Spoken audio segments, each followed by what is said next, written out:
wanted to get you in because we obviously had a kind of chat before you went to do these two things. So I have a little list here. So you did 2 World Championships this year. Yeah. One was a full Ironman. Yeah. Other one was a half Ironman. Yeah. First one was Kona, which was the 11th of October. Correct, yeah. And then pretty much a month later, you did the half Ironman World Championships in Marbella. Yeah. On the 9th of 8th of November. 8th of... Yeah. How was... Yeah, I mean, it was... That's yeah, really it was... Thank you. It was incredible. I think there's 2 sides of it. Obviously, the... Oh my God, I finally did an Ironman side, and then the, like, performance-wise side that I don't think I did the best in. But the atmosphere, my family coming down, my support crew, the event itself, the people there, so many women, because it was also interesting, like the full Ironman was only women, where the half Ironman was both women. Like women raced one day and then the men raced the other day, but Kona was like pretty much all about like women, so it was kind of like, yeah, it's quite cool. Women in the sport was really nice about it. I guess we'll start off with Kona. Yeah, it was incredible. Like I had gotten a taste of Hawaii like weeks before because I had a wedding there.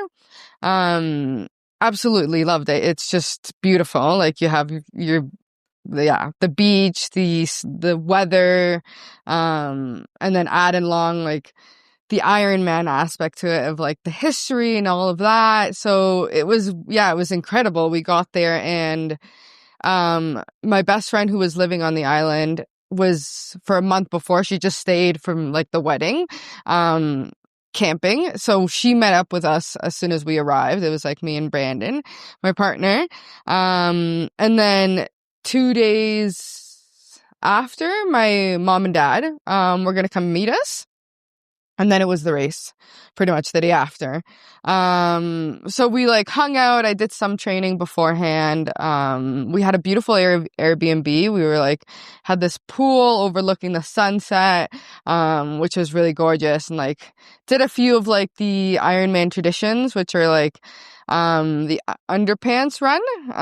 So you go and like you run in it's like a parade kind of like 1 mile type of thing that you just kind of walk it, in your underpants. So I did that with my best friend, which was really fun. And then there's another one where you swim out to this like coffee boat, and you like you kind of just chill and drink some coffee. They had like AG1 there, which was really fun.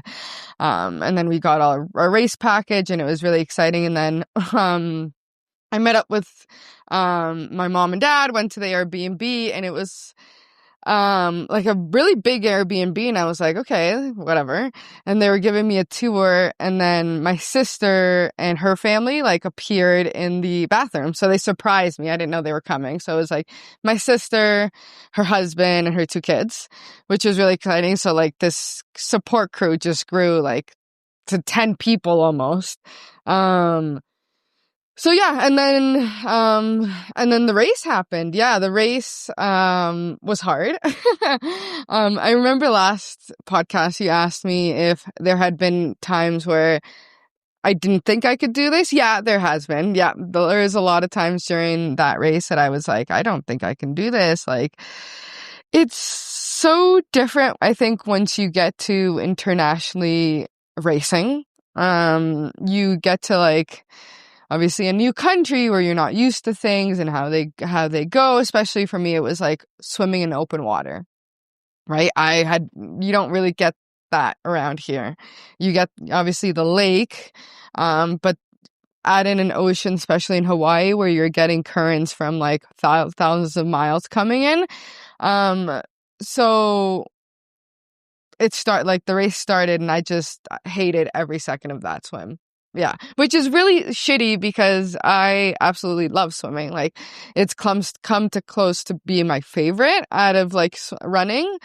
So yeah, I got hit a lot more than I've ever hit, like elbows to the face, like goggles almost coming off. Like they said that it was like one of the worst mornings for like a swim that they've seen in a really long time. The swell was really big.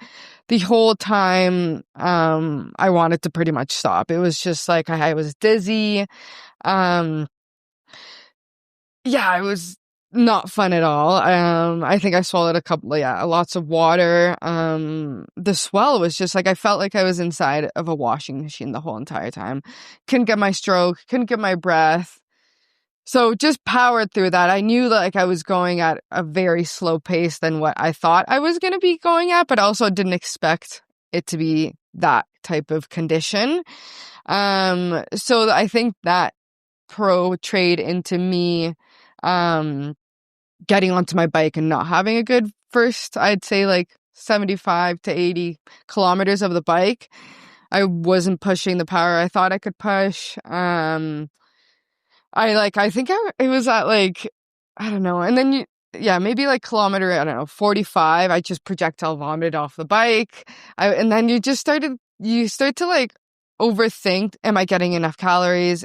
My bottles are super hot. It was like 30 degrees the whole entire day. So it's like you have to be taking in enough enough carbohydrates, and then also keeping hydrated with like electrolytes, but also I'm thirsty, so I can't drink that much water. So there's a lot of aspects to it, I guess, that I think will only come with more experience. And especially like it's different racing in that kind of climate. You have your crosswinds like on the bike, then you have your trying to keep cool.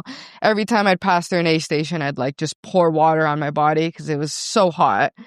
And then you're kind of like, at that point, I think I realized, I was like, okay, obviously, I think reaching a certain goal time, it was out of the question. I was like, I'm at the point where I just want to finish. You know, I don't care about what my time was. I want to get through this day, because I just wasn't performing the way I think I could, despite all the, I guess, weather aspects to racing in Kona. But then I think I grabbed my special needs bag at like halfway through, and I remember whoever gave it to me, it was like a local, and I don't even remember what he said, but I think he said something like, I've always wanted to do this race, or like, this is like such an achievement. And I think, I don't know, that gave me some sort of like second win, that I was able to enjoy the second little bit of that bike ride. And also a huge help to that was all my when we spoke to like my parents, I was probably only going to see at like the run and stuff, because like it was cutting off half of the race, was during like right in front of their Airbnb pretty much. So I was just like, okay, I saw my friend Madison and Brandon in the beginning of the race.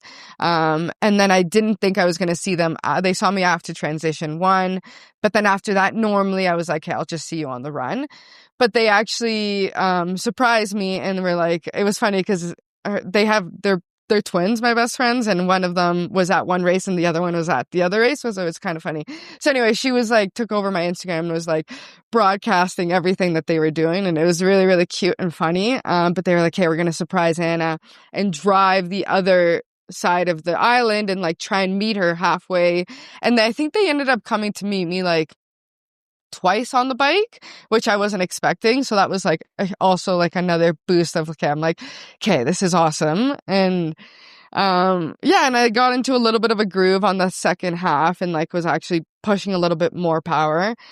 And then got to the run, and mostly the run, I enjoyed the whole thing, which was really nice. There's a big part of it, I wasn't running as fast, I guess, as I wanted to, but I just got into a flow of just enjoying the day. Like, I remember there was on Alihi Drive, which is like just this famous strip, aside from everyone else, like all the volunteers and everything like that, my parents like were in this van with like everyone. They had like flags on one side, flags on the other side, and they were just like honking and cheering me on as I was running, pretty much right beside me. So that was something I think I'll always remember. which was, it was just incredible. But I also kind of had a little bit of stomach issues throughout, maybe because of the bike and everything. So I was pretty much hitting the porta potty every, like, I don't know, almost every aid station the first 15 kilometers.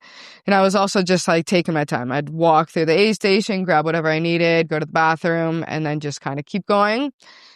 And then it got sundown, and which was actually one of the best sunrises we saw all trip. It was like right before you hit this part on the run where it's called the energy lab, where it's meant to be really, really hard, because there's just like all the support kind of leaves and it just gets really, really hot. We saw a beautiful sunrise. My parents were also there. They met me again. I saw them like 6 or 7 times, which was really, really fun. And I think honestly, they got me through that day because, I think it's hard to get out of, like a shitty, when you get into like a shitty race, to get out of that is very hard. So having them there, I think definitely like got my confidence up, did something, for me to cross that finish line. But, it was like the best feeling after crossing that finish line. Obviously, I didn't have the ideal race that I wanted, but I like the atmosphere and like having all those people there for me was just an incredible feeling. And it sounds like so you actually, when you finished the line, even though you had all those issues, you were still buzzing. Yeah. Oh yeah. Was it like a relief that you're like, it's over? Or did you actually be like, nah, I was still like, by the end of it, were you like, that was still sweet? I think a little bit of both. I was like, holy fuck, that was a really long day, and then I had to get into that pain cave and work really hard.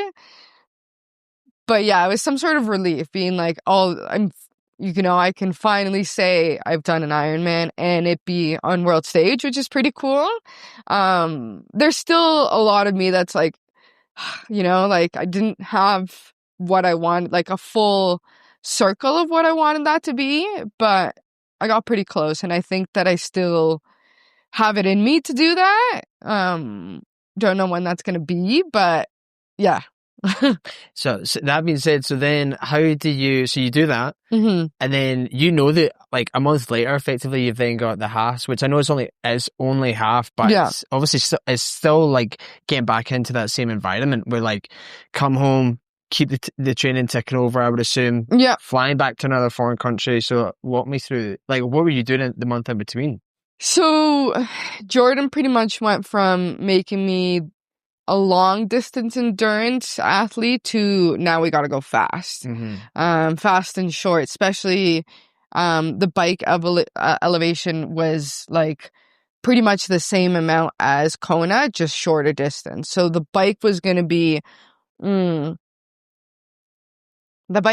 pretty hard.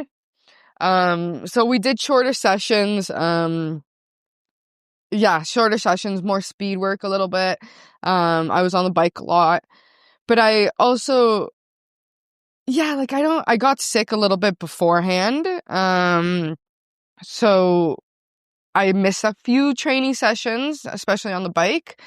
And then when we got to Spain, we were making it kind of like a 3-week vacation. Never been to Spain really to explore. Same with Brandon. He's never been to Europe. So we pretty much we had 1 week and then in Barcelona and exploring. And then we rented a car and like drove all the way down to Marbella, where we spent 5 nights. And then we had like another week pretty much after, and then we went to London and then flew back home. So I didn't ride my bike for about 10 days before the actual race because we were kind of in each city for like 2 days. And I had my bike and it was in the bike box, but it was just, we were there kind of to, like, we went on a few runs, but we were there to travel, right? So obviously I'm just like, was that a reason? No, I don't think that was like the reason I didn't really perform the way but a lot of this stuff comes into aspect after the race and you're just like, what could I have done better, to have the result that I think that I can have? There's a lot of aspects. I don't know. But yeah, so pretty much, I was gonna say, I'm not, yeah, I'll say it on the podcast. So a lot of things went wrong before the actual race. Pretty much all my fault. I think I had just a lot of things going on in the last, I don't know, like 4 months, weddings and just booking. So I started to overbook some things. What did I messed up like 3, as we were going. Oh no. So when we got our car rental, we were late to pick up our car rental and the guy said, the bike box isn't fitting in the car rental that you booked. You have to now get this car rental because the other one you were late and we gave it away to someone. I was like, okay. So we ended up having to pay like an extra, I don't know, like $400 on site, to get a bigger car, whatever. That was the first mess up. And then the second mess up, what was it? As we were going to Marbella to the race, like 2 hours from the from the Airbnb, we realized that I booked it for 2026. So we had no Airbnb, which wasn't a big problem because in like the next hour we were able to find something. I might not get my money back from that Airbnb, which is a whole nother thing. But so I messed up on that. So I'm like, okay, great. And then the race happened a few days after. But it felt like it was just like one thing after another thing after another thing. Our flight from Sevilla after the race back to London, I ended up booking like twice. So I just like messed up on stupid little mistakes. I think I just had a lot of things going on. But so a few days before the race, my friend that lives in London, the twin, other best friend, flew down with her boyfriend. So I had them. And then my parents also, bless them. They stayed for like 3 days from Toronto to Spain, which is like incredible. They flew all that way just to watch me for like 3 days. Again. Yeah, exactly. So they were there. So I still had like a huge support crew. I only rode my bike probably 2 days. I think I had like a 45-minute, and it's just so much different once you get to a new country. I also had I had problems putting my bike together. It just felt like one thing after another. It was just not leading up to be a good time. The swim, so so my parents came down, which is really nice. Day after started the race. Honestly enjoyed the swim a lot better. I still didn't do the best of what I think I can and like the best 70.3. I always write down like little notes before and after the race just to kind of like get me in the zone. And I remember this is like my 7th Ironman. Half Ironman, sorry. So, is it? Yeah. Wow. So pretty exciting. So it kind of started with half Ironmans. And ideally every half Ironman until this point, I had PB'd. 3 weeks before the race, I was like, okay, I think my time at the moment is a 5:24, for my best time for the half. And I was like, oh my God, obviously I want to take off 15 minutes, but it's a world title. So you have girls that are almost at that pro level. And especially with that kind of bike course where you have to be no one's going under a 3 hour, or it's very rare that you're going to go under a 3 hour bike ride. Because of the elevation. Okay. Yeah. So, so I kind of took the time aspect out of me completing this and was just like, just go have fun, try and get close to beating your time, but also, yeah, just enjoy it. What kind of happened in Kona. So yeah, the swim was better. It was still pretty wavy and choppy, not as bad as Hawaii. But I didn't hate the whole swim. I enjoyed it a lot better, which was a little bit of a relief. Now get on the bike again, not pushing the power that I think that I can. Not really sure why. Yeah, I don't know, lots of aspects. I don't know. Did I get the right nutrition? Yeah, I don't know. Mind saying something, body saying the other thing. And then it's pretty much climbing from the start. Beautiful, beautiful views. Climbing from the start, I kind of start to get into a little bit of a groove. I think I took on too much nutrition. Yeah, I think my stomach wasn't the best in both races. And then the shittiest part was at kilometer. So it's pretty much all uphill until the 75 mark out of 90. And then it's a pretty much 15 kilometer downhill up to down to the town, onto your run. So pretty much all aid station throughout the whole race, I was picking up water bottles, spraying them on myself, just kind of like Kona, and I wasn't keeping any of the waters.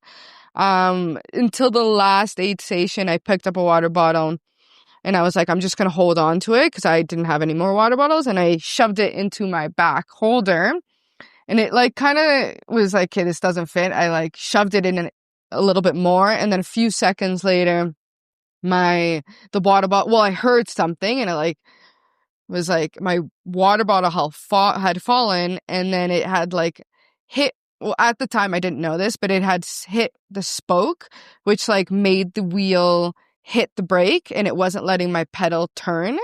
So I stopped immediately, went to the side, and I was like, at this point, I could only tell that my pedal wasn't turning, and I was like, I don't understand what is happening. Like, I'm also not the best with bikes or mechanics, so I'm like, what the fuck? Like, what is happening?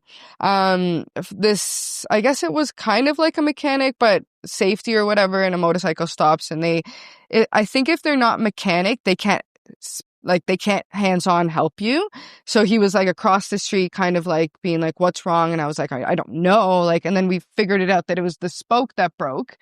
So I went over to the side that they were on, and it probably all in all was like 30 to 40 minutes that I had stopped. Just trying to figure it out. And they were like, a mechanic's on their way. And I was like, okay, how far are they going to be? And they were like, they're pretty far. So at this point, I'm kind of like having a little bit of a breakdown, being like, I'm probably not going to finish this race, right? Like, this sucks. There's 15 kilometers left in the bike. I'm about to go downhill.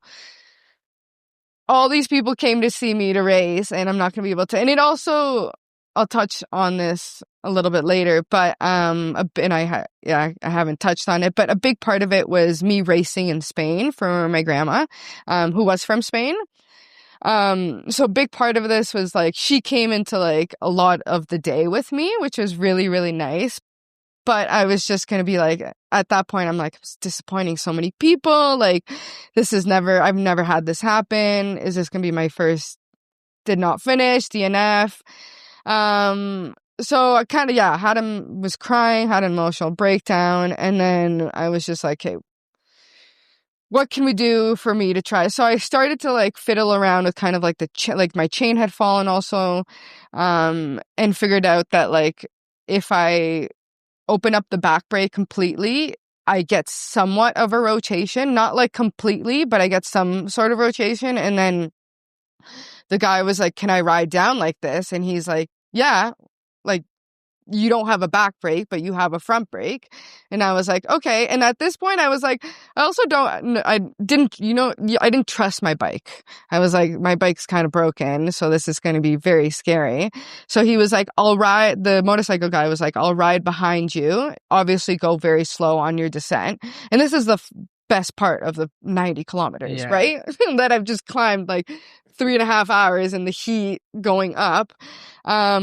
But whatever, I wanted to finish. So we go pretty slow down. Didn't really enjoy any of that. I was like, hopefully I don't fall on this kind of broken bike. And then we get to the finish, and I see my parents and my best friend, Brandon. So that obviously every time you see them, it just kind of like gives you a shot of adrenaline, I think. And then I start running. I always love my runs. It was beautiful. It was like mountains meets the sea. The atmosphere was just, it was so good. Yeah, both Kona and just world championships. It's just, it's incredible. I don't think anything else like that. yeah, the run, again, kind of felt pretty bloated and, didn't run my best half marathon.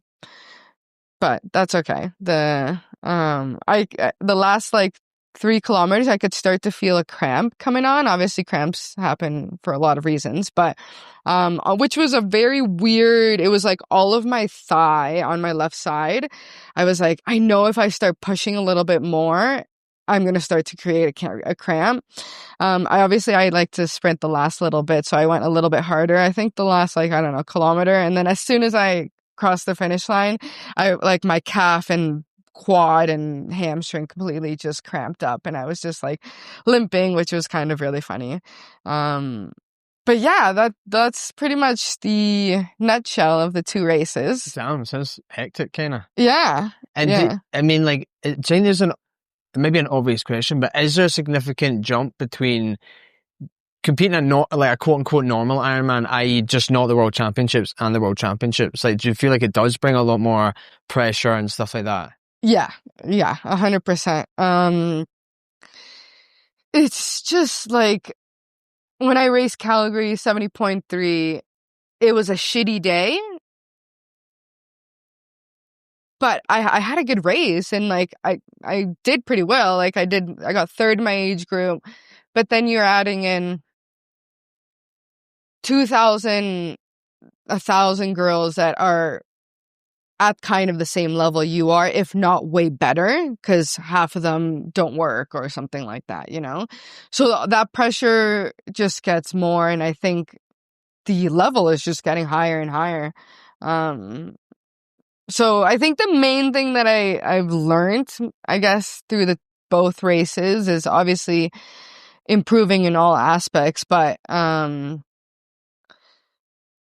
a lot of Ironmans is the bike portion of it. I think I've over the years become a pretty good swimmer and a strong swimmer. I've always loved running, so I'm pretty good and confident in that, where my cycling has never really been the best aspect to it. So like 60% of the sport is cycling, pretty much, right? So I think taking it back next year, I'm taking a step back from Ironmans a little bit and just trying to work on my biking, which is also like I don't enjoy and love biking. But I guess in order to get better results and become a better triathlete, you have to be a strong cyclist. So I think that's my main objective next year, is just dial in on cycling and just get like stronger on the bike. So you're going to still do some races, just not Ironmans? Or you might no triathlons, I think. No triathlons. I've only signed up. I told Jordan, he's like, try and do something like different things, because you might go crazy, like riding your bike indoor and just doing so much cycling. I have signed up for a 50K ultra in Revi. Always had like, I think when I'm done with triathlon, ultra, like trail running is something I really want to get into. So want to first like kick off the 50K mark. So signed up for that, and I told myself I wanted to do an open water swim next year. Just a 5K, just because I love swimming, and I just want to be able to do the distance. So signed up for that, and then I think maybe like 2-3. I want to do a marathon in September, just to see maybe if I can do like sub 30 or maybe qualify for Boston. And maybe I don't know, 1 or 2 5Ks or 10Ks, but I think I have like 5 or 6 bike races lined up.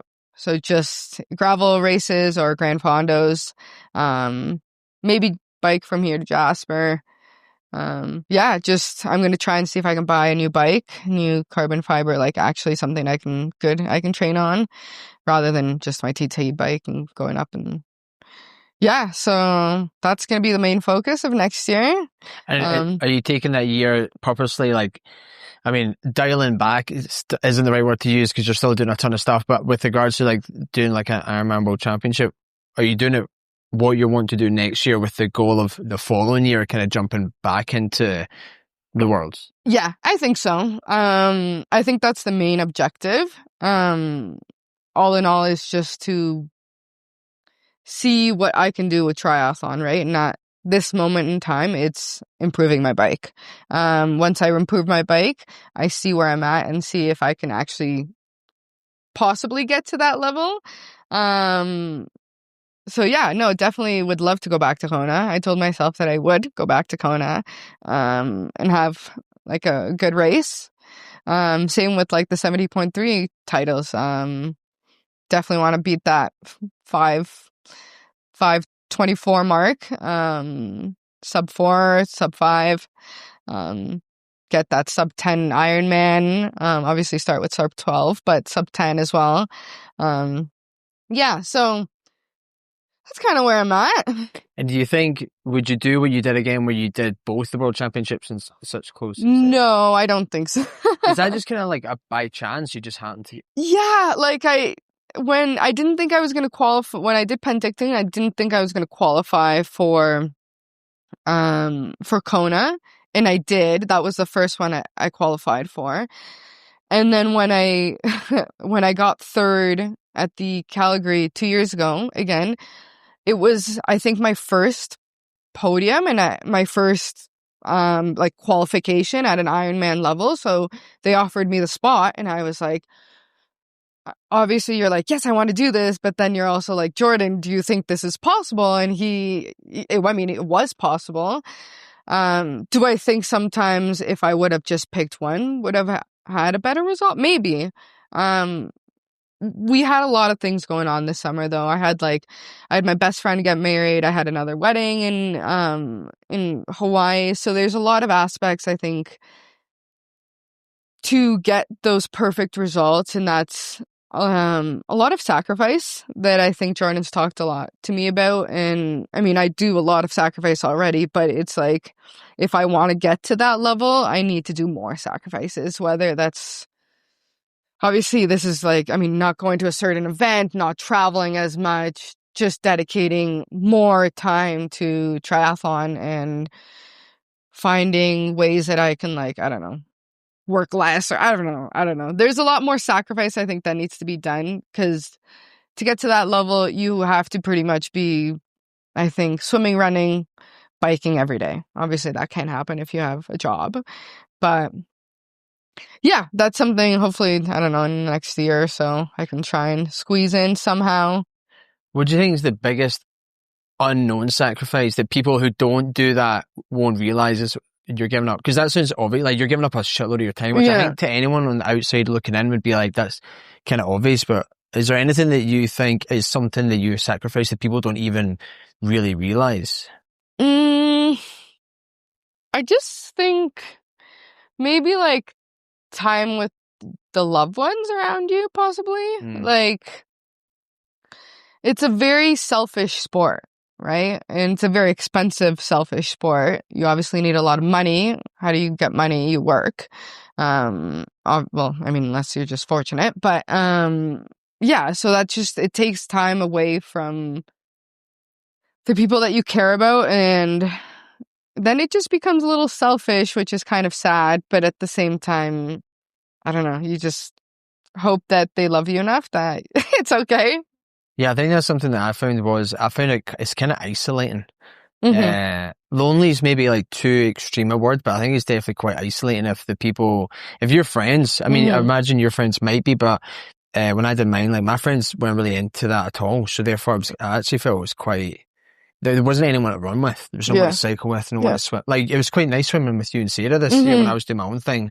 I didn't really have that, and I think, I can imagine I think it's a big help. Like, I mean, I love swimming, but like you said, it's like, I still go to Sarah's swim classes, just to have like that social aspect of it. Like, especially during this time that I'm not really, like, I'm on an off season, so I'm not training as much. So and I'm swimming less. I'm swimming, I don't know, maybe like once or twice a week. but it just makes me appreciate it so much more. Like now I'm going into a pool and I'm just like, oh my God, I mean, not that I don't say this before, but you just get more of like a drive because maybe you're doing it less and you're doing it with more people and it just brings a hype to the session, I guess. Yeah, I mean, even with you and Sarah, like swimming, you know, I swam a couple of times at Lake Johnson Lake. Johnson Lake, yeah. And even though like we weren't, obviously, like most of the time you're not talking to one another, we weren't even, we may have been a little bit apart, but just knowing that you were there was like... It was a huge help. Yeah, nice. Yeah. It's like... And I'll be like, oh, I'm literally here by myself again. Yeah, the emotional support that he's like, if you have to go swim... What was it, like 4 or 6 hours out in Johnson, you have some of that to do it with someone. And it breaks it up because I'm like, if I did a couple by myself for 4 hours and it's like the whole 4 hours you're thinking about yourself, whereas I'm like, oh, cool. Anna's going to be here for even like an hour. I'm like, okay, cool. I've got this hour with her or however long it was. Maybe. And then it kind of broke it up in my mind into like different, even though I was continuing to swim the whole time, it felt like 2 different things. I was like swimming with someone. Now I'm swimming by myself. Yeah. And then it definitely made it easier. Yeah. And how, with regards to like going out and going to the Kona in Marbella and having, obviously it was like actually quite a lot of people there. You know, how important do you think is having the support of other people like on the days to like, you know, kind of... Oh my God, it's huge. And just leading up to not even, I mean, let alone the people that are there with you, just people messaging me like throughout the event when like my best friend took over like the Snap, the Instagram, and like people messaging you before the race, and it just makes you feel so loved. It's an incredible feeling. Yeah, it's like everyone's there for you, to see you, to support you. Yeah, it's incredible. Yeah, I think especially when you go from, I know you specifically, but when I did it, when you go from being isolated and kind of taking all the time to yourself to do the training for it, and then when the event comes, you're like, okay, now I kind of want everyone to come there. Yeah. Not in a like, come look at me and see how amazing it is, because you do need support. Yeah. Like I did a race and my friends all decided to come, but I honestly did not expect them to. And I remember afterwards, I was like, I don't actually know what I would have done if they hadn't. Yeah. Because it would have been doable, but significantly more. Yeah, I don't think you would have, enjoyed it as much as, like, if I had the races that I had and my support team not be there, I probably wouldn't have finished, to be honest. So, that just says a lot. I feel like when I met people when I was racing and I bumped into people, whether they were the aid station or whatever, it almost like snapped me out of not the misery, but of the difficultness of the situation for 2 minutes, even like 30 seconds, because then it's Brandon or whoever it is, you chat to them and you're like, oh sweet, there's like a normal world out here, this like pain bubble that I'm currently in. Yeah, like you kind of like just stop feeling that pain and just enjoy the moment. It's a very surreal feeling. It's very nice. Like I remember I think it was in Spain, I don't know, close to the finish on the run. I don't know, maybe kilometer, 4 left or something like that. My dad probably was one of my biggest fans growing up in like my hockey and soccer. Always yelling from the sideline. Very loud, huge accent, Colombian, short guy. So, there's a picture that my friend took, as I was running, and it's like me running and him in the background, and you could just tell that he's just like yelling his guts out, and I absolutely love that picture because it reminds me of like childhood and like him supporting me throughout like me growing up and stuff like that. So. Yeah. That's cool, yeah.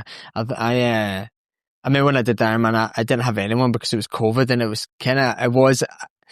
I think at the time I didn't notice it, but looking back on it, I think it definitely made a difference because when I crossed the finish line, this isn't a sob story, it's just the facts. Like, there was no one there. So it wasn't even, I then had the reality of like, oh, I need to get myself to like pitch black in like 10:30 at night, and I was like, oh, I guess I need to fucking somehow get home and pack all my stuff away. And even just the practicality of having a family member or anyone there that's just like, you just follow me and I'll put your bike here and I'll do this and I'll do that. It was, it kind of sucked to me. Yeah. But I hope you get that one day. Yeah, no. I think, and now getting tons of messages of support, which is secretly is good. But and do you think, obviously, because there was a lot of hurdles in it, by the sounds of it, do you think, have you learned anything in like your confidence of the fact that you didn't stop? You could have easily, your bike was fucked. You easily could have been like, bike's broke, I can't go. Yeah, I think definitely. I think anything can happen on race day. So you just have to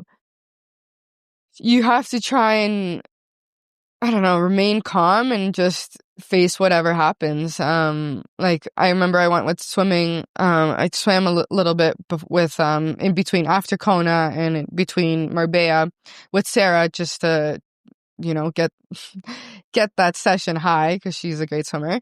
But I told her that I obviously didn't really have a good swim in Kona, and she said something. She was like, you have to try and focus your energy on something else when something goes wrong.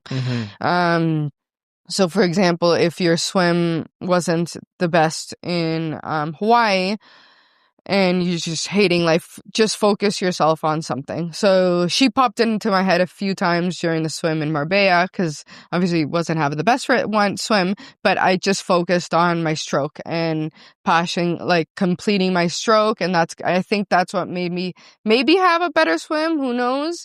But yeah, I think you have to focus your energy, kind of accept what's happening, try and move past it, whether that be focus your energy on something else or even just a smile. Like I remember the whole day during Kona, I was smiling the whole thing. Even sometimes if it was a forced smile, I was trying to do it because I was like, okay, this is hurting, but a smile goes a long way, and it I don't know, relaxes your muscles and makes you get into a better mood. Yeah, I have heard that before about even if you smile, it has some like psychological effect on you or whatever. And I've done a couple of times when I've been like raging and smiled, and I'm like, I don't know if I feel any better. Yeah.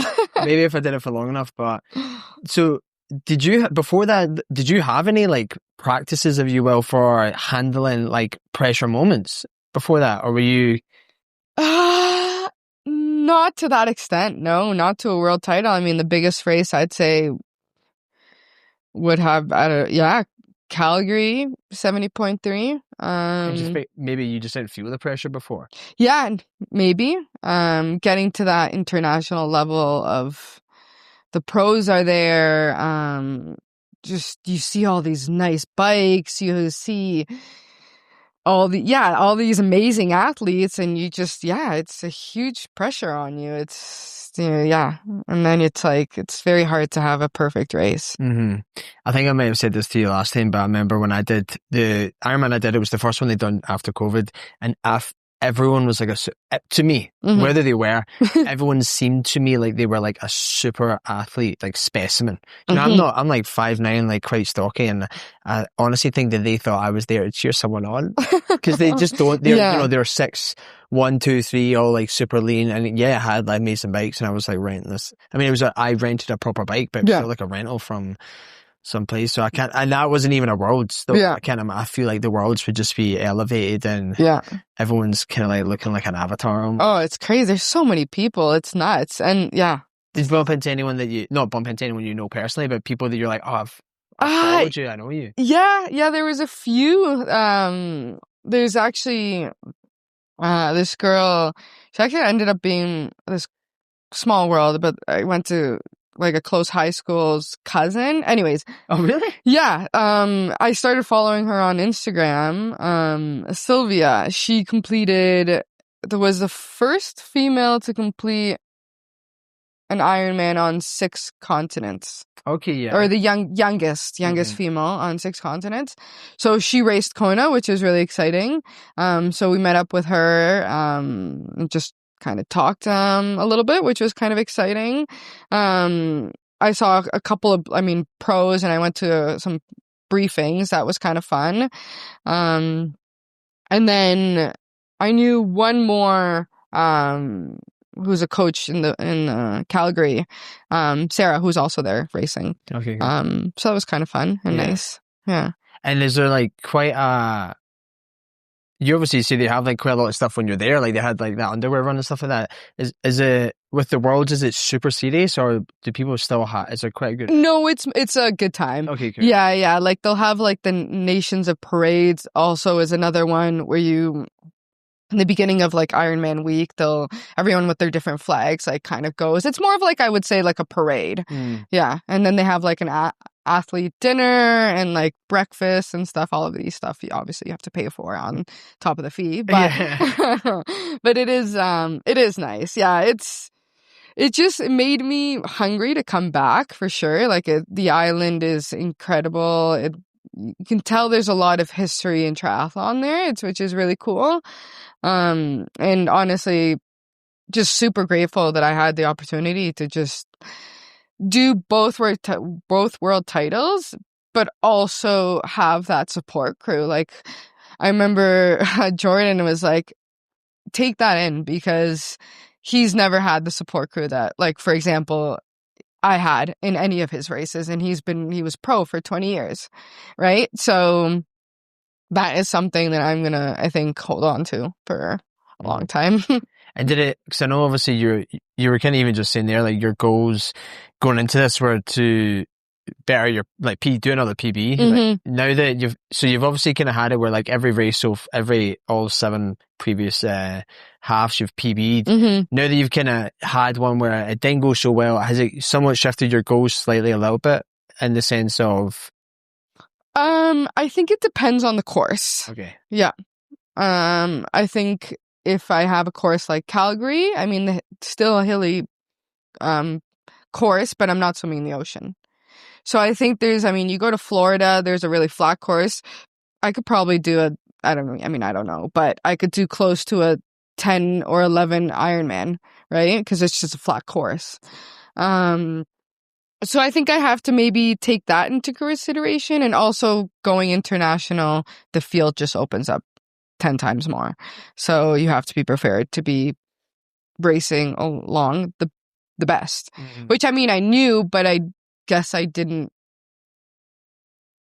I didn't think that I don't know. I knew that they were going to be good, but I guess I didn't think they were going to be that good. Or maybe I'm just not at that level yet, you know? Yeah, because I wonder if there's like a weird effect where if you're racing, if you are at a race like Calgary, where I would assume that the average level of competitors maybe obviously slightly less than the World Championships, right?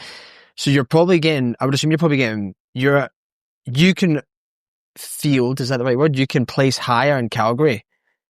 Whereas obviously the Worlds, where everyone's like a super athlete, I guess what I'm getting at here is I wonder if when you're with people who are kind of your level or even lower than you, and you're doing really well compared to being in a race where you're at people that are either your level or better than you. I wonder if the psychology of not passing as many people and getting past is also, I think it does. I think demoralizing a bit. I think so. Like I remember getting that feeling of getting past on the bike and being like, this sucks. What, you know? Why? I thought I was going to be passing these people. Why am I not passing these people? Am I taking on too much nutrition? Am I not taking enough nutrition? Why am I not going as hard as I can? And the thing is literally just they might have been faster. Yeah. Like, as simple as that. Yeah. You know, I would assume that Calgary, staying there, obviously, are like worlds you need to qualify for. So you're already in a somewhat elite bracket. You know, anyone can sign up for Ironman in Calgary if they have the money to, or not the Ironman, is it half? Half. Whatever the race is. Yeah. The Ironman event in Calgary, you know, anyone can sign up for it, really. So then you can get a true, you know, range of people that probably like, some people probably haven't even bothered their arse to train. Yeah. So you'd be like smoking past. Yeah. And I think a lot of it is the bike. Like I just have to nail in my bike. Like you have to be a strong cyclist to be a good triathlete. Yeah. I used to hate the bike. Yeah. It's not really fun. But you're very... I'm going to learn to love it. To love it, yeah. But I think you're right though. Like, I guess it's obvious but I've just never heard someone say it, but yeah, the bike is arguably the longest no, it's not arguably, it is the longest portion of the thing. Jordan said it's 60% of the race is the bike portion of it, right? Yeah. So if you don't enjoy, so if I don't like it, if I'm not good at it, I don't think I'm gonna excel in being a good triathlete. Yeah. You know, I can, like Jordan said, for example, he's like, next year if I work on your biking, I can make you, I don't know, an hour faster. If we work on your swimming, I can make you 2 minutes faster. If I work on your running, I can make you 15, 20 minutes faster. Obviously, I'm going to want to work on my cycling to improve an hour off my time rather than like just 2 minutes and 20 minutes. I mean, obviously, if I didn't work, I'd do all three and try and nail that in. But yeah. And I mean, do you take time to think about the fact that you've done, even before doing the World Championship, you've already done things that people do, like bucket list items in their life, like to... Yes, definitely. Like, especially going to Kona. I remember the front desk lady, the receptionist knew that I had gone to Kona, and there was this older woman, I don't know, maybe not older, it's like 70. She was like, she overheard that she had a hat on. So the front desk lady was like, oh my God, like you do Ironmans. And she's like, oh, the girl over there, she just came back from Kona. And like, I had her come up to me and talk to me for like 20 minutes, just like praising me pretty much and just talking shits about the sport and how very grateful to be going there, and like not a lot of people get that opportunity. So obviously for me, that's like such a nice feeling. I love talking to people about it, and super grateful that I was able to have that opportunity to go. It's some don't even really get the chance to ever do that.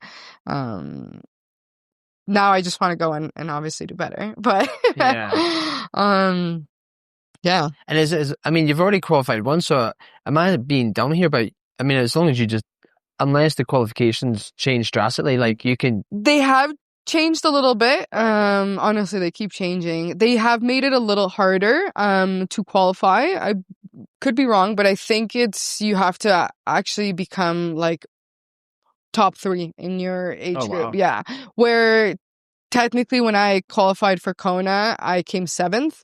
That's still amazing. Still good. Yeah, it's still good. But if 2 people hadn't taken that spot, or 2 or 3 people hadn't taken that spot, I wouldn't have gone to Kona. Mm-hmm. Where I think now it's just top 3 or something like that. Whether like if you're 4th or something like that, and someone doesn't want to go top 3, your spot's not there. Oh, yeah. Oh, okay. Okay. Just making it, I think, more competitive Kona. Yeah. Obviously.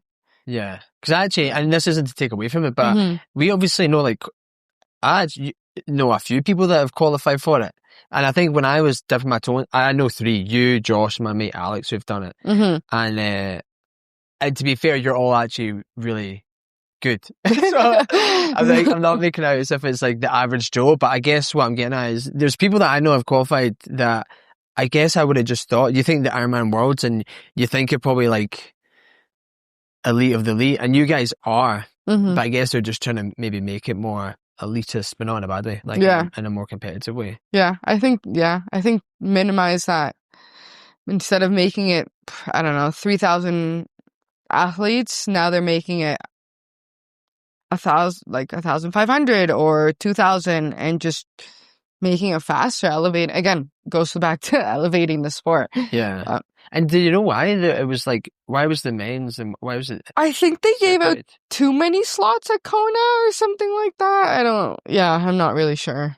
Yeah, but why would? Why are the races split in the sense of like there's a male and a females? Is that a I don't really know. I think it changed a few years ago. Because I think there was once upon a time, I could be wrong, that both male and female changed. I think it was COVID. Must have. I don't know though. Could be wrong. I think that, I don't know, 10 years ago, women and men did both race at Kona. Yeah. I wonder if it's just to give more light to both. Yeah. So that it's not like one takes over the other. So you can celebrate the men's and then Yeah. you can kind of because are they at the same time, but in just different locations? Or are they still different times of the year? No, same times. Okay. Yeah, same times. You'll just normally be like a Saturday, like females one day, males the other day. And with Kona today, is there like any briefings on sharks? Is there like hey, you're getting into shark infested water? Yes, but they also say they're like, we've never seen a shark, like attack a human or during a race. I guess there's never been a Ironman where that happens. I also think there's so much commotion that sharks don't really want that. Yeah. I mean, I'm no marine biologist, but yeah, I think it's almost like getting struck by lightning type. I mean, that does also happen, but it's going to be very rare that you are going to be bitten by a shark. Like more rare to find like jellyfish. I don't know, and then than a shark, I'd say. And how far? I mean, like how far off the beach are you swimming? Is it more like pretty far. It felt far during Kona swim. Yeah, so it was like 1 point. What is it? Like 3.9. So yeah, 1 point. Oh, it's like out and back. Out. It was like kind of like like a half square. Yeah. But yeah, I mean, you're going where the waves are big. Yeah. So. And so you're saying next year, so you're going to dial back in the Ironman events and you're just going to more focus on like doing a long distance swim. Yeah. Got a 50K. Yeah, I think the swim is more just going to be for fun. Just to say that I've done the distance. Did you know where you're going to do it? Yeah, I signed up for the Invamere, what's it called? The 5K, Heart of the Rockies. Okay, yeah. Yeah. So I have Sarah might think about joining that. I also have a friend who signed up for it. So it should be fun. Yeah, it's funny because I actually told Sarah when I first started triathlon, because they have Heart of the Rockies triathlon as well. So they'll have like a mini Olympic triathlon around Invamere. And I did it. It was one of my first races that I did before Ironmans, I think. And I remember seeing Sarah and Amber, and they were doing the 5K swim that they have. And I just thought, I'm like, oh my God, 5Ks? Like swimming? That's so much. Fast forward a couple of years now, I'm doing it. So that's kind of a cool feeling. Yeah, like Amber's doing a 10K this year or next year. So it just makes you want more, right? Uh-huh. Like I love swimming. So to be able to, I don't know, do the 5K and then eventually 7 and 10. But I'm not doing it for a 10. Like he's probably just going to train me to get strong on the bike. Hopefully a fast marathon. Yeah. And then see what I guess 2027 will bring. And then for like the period right now, is it nice to dial it back like slightly to just doing? Yeah, it is. I'm going a little crazy not doing all 3 sports and stuff like that, but I think it's also very nice to be able to go back to the gym. Like I'm going back to the gym like 5 times a week and lifting weights, which is not something that I get to do a lot during triathlon. Still trying to like swim, bike and run at least like once or twice a week, just to kind of keep it up. But I'm a person that kind of like needs to do more than like one thing a day. Mm-hmm. So going back to the gym and I'll try and squeeze in a run or a swim, has been nice. I try and take this time from like now until, I don't know, like February, January to really dial into the gym and focus more on my nutrition, which is, I've noticed, is a little kind of weird because I guess during triathlon season, I mean, I'm still pretty healthy, but I can kind of eat whatever I want, whenever I want, where now I'm just like, okay, now it's time to get strong and lean at the gym. So I'll be like eating kind of more clean, I'd say. I don't know, doing little goals, like see if I can get my pull-ups up again to a number I like, and yeah, and just getting strong again. That's cool. Yeah. Well, look, it's already been an hour, and I know you've probably got a bunch of stuff going on, so I appreciate you sitting down with me again. Yeah, no problem. Honestly, I think it's really cool, like, the fact that you have done a bunch of stuff even before, but to do 2 worlds in the same year, like, as I say, people do that as a once in a lifetime event and they're content with it, so I think it's very cool that you have done both those things and still want to keep pushing and get better. And I appreciate you coming back and sitting with me again. Oh, no problem. It was fun. I had a lot of fun.